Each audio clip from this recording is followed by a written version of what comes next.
Anasema Allah subhanahu wa ta'ala, ya ayyuhalladhina amanu taqullaha haqqa tuqatih, enyi mlioamini mcheni Allah subhanahu wa ta'ala ukweli wa kumcha.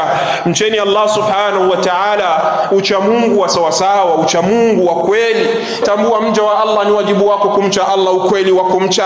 Na anasema Allah subhanahu wa ta'ala, ya ayyuhalladhina amanu taqullaha wa qulu qawlan sadida, enyi mlioamini mcheni Allah subhanahu wa ta'ala, na katika kumcha Allah subhanahu wa ta'ala na mseme maneno yaliyokuwa ya kweli. Muwe wa kweli katika kauli zenu, muwe wa kweli kwenye ndimi zenu, mzungumze yaliyokuwa ya kweli. Na katika huu cha Mungu waja wa Allah akasema yuslih lakum a'malakum, ikiwa kama mtakuwa wacha Mungu na mkawa wa kweli kwenye maisha yenu, basi Allah atakutengenezeeni mambo yenu, atayaweka sawa mambo yenu.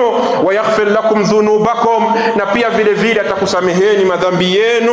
Wa man yuti'i llaha wa rasulahu faqad faza fawzan 'azima, na yule ambaye atakayemtii Allah subhanahu wa ta'ala na mtume wake, basi atakuwa amefaulu kufaulu kuliko kuwa kukubwa waja wa Allah subhanahu wa ta'ala.